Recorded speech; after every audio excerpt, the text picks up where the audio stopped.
A very warm welcome to Computer Science Patines. I hope you all are fine and doing well in your studies, working hard day by day and preparing for your board exams too.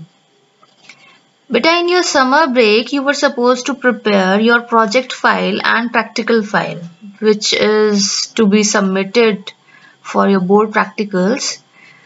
I hope everyone has prepared that. And if anybody is still left in the preparation, please complete it, and please WhatsApp me on my number as early as you can. Okay? So before the summer break, we were discussing recursion, chapter 6 of your syllabus. So I'll be giving a quick recap of the topics that I have covered previously, and then I'll be starting up my new topic of the same chapter. So firstly, we must recall what is a function. So what is a function? Function is a group of statements that is particularly used for performing a task, a specific task. Okay, there are two types of functions. One is your inbuilt function that is predefined in your Python library, and second one is the user defined function that user is creating for his or her own convenience. Okay, I hope you remember this concept we have already discussed in chapter 3. Now on the same basis, some modification in function, that is a user defined function only. Second category of function, that is your recursive function. Okay, so what does the word recursive mean? Okay, so we have discussed this topic earlier also. Recursion is when a function calls itself. Okay, so what does the recursion means? Recursion refers to programming technique in which a function calls itself either directly or indirectly. Okay, so a function calls itself means, see, we remember that we have discussed in chapter 3. This way we will be defining a function. This is a function definition. Def stands for defining. A is my name of the function, and these two parentheses indicates that I am going to define a function here, because def is written, so I am defining it. If otherwise it is like A and parentheses, then it is declaration, or it can be a function call also, right? So we can have n number of functions as per our requirement in our program. There is no limit of putting functions. Okay, the limit is dependent totally upon the user's usage. Okay, how many functions you want, you can add, you can call a function n number of times. There is no restriction to that also. Okay, but the concept of recursive function says when a function calls itself, means a function is calling itself inside its body. So this type of method of calling of function is known as recursion. Okay, I hope you remember this concept. The name of the function is to be decided by the user. Here the name of the function is A, here the name of the function is recur.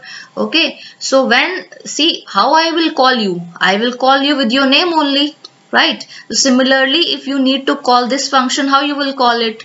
You will write its name followed by the parenthesis and it is called, right? So if you want to call this function recur function, so how you will call it? You will write the name of the function followed by the parenthesis. See, parenthesis may or may not have arguments. That is also your wish. Whatever function you are designing, the parenthesis will include the parameters or not. That is totally your choice. Okay. Now I will be discussing, there are two types of recursive function. One is direct recursion and another function name is indirect recursion. So if a function calls itself directly like this, inside A we are calling A only, so this is called direct recursion. Means the function is calling itself directly inside its body only, it is calling its name. Okay, and what is your indirect recursion? Like in A, we are calling B. So when we are calling B, a call always takes the function to the function definition. So see here, when a function is being defined, b is called. When b is called, where it will go? To the function definition. When b will be read out, you will find ki inside b a is being called. So a is calling b and b is calling a. So this is called indirect recursion. Means here a is being called ultimately, but via b. Okay, here a is being called via a only. Inside the definition of a function we are calling a. Here inside the definition of a function we are calling b, which is in return it is calling a only. So this type of recursion will be known as, this type of calling of function will be known as indirect recursion. Okay, I hope you remember this concept. Another example you can see, a is calling b, b is calling c, c is calling d, d is again calling a. Indirectly a is being called again, so this we call as recursion. Okay, this is indirect recursion. Okay, I told you n number of functions we can have. You can have many more functions. Ultimately, if it is calling a function, that will be a indirect recursion. Okay, so we have read this concept, but few important concepts we must keep in mind before we are implementing the recursion, concept of recursion here. That if, see here I am defining a function name func1. Okay, and inside this function definition I found a print statement, so this output will be there. See, output is shown here. I'll trying to connect you with the output parallelly. Okay, so print hello function, it will print hello function. Okay, then function 2 is being called. Function 2, whenever a function call is encountered, it will take you the function definition. Okay, so if this is encountered, this is a function call, it will take you to the function definition, right? So this function definition, when it is being executed, it will encounter a print statement. Then this will also get printed in the output. So firstly you will get hello function 2, and then yes, function 1 will be printed. Okay, then now you see function 1 is again encountered in this function 2 definition body. So this function call will take you back to the function definition of function 1, right? Again it will print hello function 2, then function 2 will be called, then it will again print yes function 1. Okay, and it will keep on going endlessly. Why endlessly? Because there is no termination defined here. Function 1 is calling function 2, function 2 is again calling function 1, and it is an indefinite loop. So such type of programs we must avoid. We must implement recursive function in a definite form. See, this way the entire memory will be filled up and there will be no stop at all. So this way of calling a function is not appropriate. See, it doesn't mean the program will not stop anywhere. It will actually after reaching the recursion depth, it will stop automatically, but it may take few minutes. But that is totally a wastage of time and memory. So we must take care of it, that whenever we are defining a function, we must take it into account that it should be a sensible one, and how you can make recursion function a sensible one by putting a base statement that will explain where to stop. Now what is base statement or base case we can say? See, base case is a case that defines a function where to stop. Okay, it means it must have a case whose result is known or computed without any recursive calling. Like if we are calculating factorial of 3, so we know how to calculate the factorial of 3, 3 into 2 into 1, and factorial of 1 we always know is it is 1 only. So we must define whenever factorial of 1 has been reached, it should get it replaced with 1, because we know the recursion means factorial of the number 1 is 1 only, right? So factorial of 1 is 1. So we must define it so that it may not go further calculating the thing that what is the factorial of 1. It will ultimately stop when it will encounter factorial of 1 is 1. Okay, so two main statements, two main conditions, I must say, that must be kept in mind before the recursive call is being made. Firstly, the base case should be kept in mind, that it should be there in the program, in the recursive function, and secondly, the recursive case should be there. A function call should be made such that a function should call itself. Okay, means firstly a statement should be there that will initiate the recursion, and second statement that you must include in that recursive function is a base case that will ensure that the termination of that recursive function will take place. I hope these two things are clear. Recursive case should be there from where it should initiate, and the stopping point where the recursive function will stop. So recursive case will initiate and base case will terminate. Okay, we will define the starting and the ending point in the recursive function ourselves only. Right? So let us take an example now. This example, program number 6.1. Okay, beta, try to practice these programs on your software of Python, because these programs are very much important from your examination point of view, and I'll be explaining this program in the detail along with the diagrams also. So please be very careful, because if you are understanding this particular program, then surely you will be able to understand every program further we'll be discussing. But still, if you feel any doubt is there, please rewind the video twice, thrice, and get the concept clear here only, in this particular example only, because otherwise in rest of the example you will be facing problem. Right? So let us start this particular program. What it will do, it will compute the sum of numbers. Okay, so first n numbers that you will be providing, it will calculate the sum of those numbers. So here the program, actually it will begin, okay, from the main statement. Actually function definition we are writing on the top of these statements, but it is being executed when the function call is encountered. This we have read in chapter 3 as well. Okay, just a little change is there, that the function now it is going to call itself. Otherwise we were using another function or another statement to call that function. So that little bit change you have to notice, and then you will be very much clear about the concept, how to implement the recursive function concept in your programs. Right? So firstly, the compiler interpreter will encounter this particular statement, and it will get know after reading this def, that is the function definition. So after reading this line, it will skip directly to this line only, 10th wali line. So now, because this is because of in the indentation, it will not read these particular steps. Right? So last is equal to 4. Last is a variable which is being initialized with 4. Now SSSum is another variable which is going to store the value that will be obtained from this particular function call. Okay, compute last. So compute last, how do I come to know that this is a function call? Because this is the name of function, and after that two parentheses are there, and we have put one parameter inside it. Right? Before that we have seen a parameterless function, but this time we have passed one parameter to it.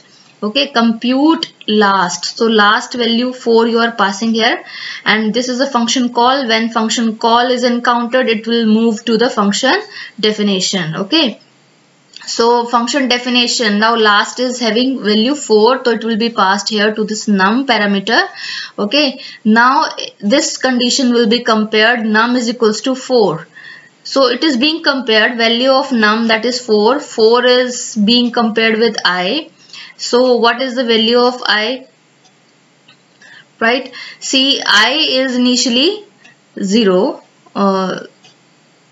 Obviously 0. So when you are num is equals to 1, so it will be 1 actually. So num is equals to 1. So 1 is being compared with 4. So 4 is not equal to 1, so it will return, it will not return, because this condition is false, so this return statement will not get executed. So if is not being executed, it will come to else. Right?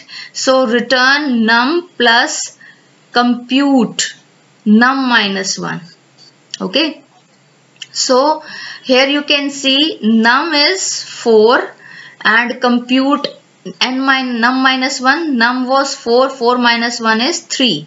Okay, so again compute 3 will be a function call. Function call aati we will go to the function definition. Again this will be called, again it will compare num is equals to I. Actually it should be 1, it should not be I. This is something wrong, it is printed, it should be 1 only. Okay, so if num is equals to 1, means now num is 3, 3 is equals to 1. No, it is not. So it will again skip if and come to else part, right? So num is 3, 3 plus compute. Actually this will be clear when I'll show you the diagram part. So straight away I'm coming to that part only, so that you may be getting my point very clearly. See, this is my function call. Okay, compute 4, it was there na, you just see it again.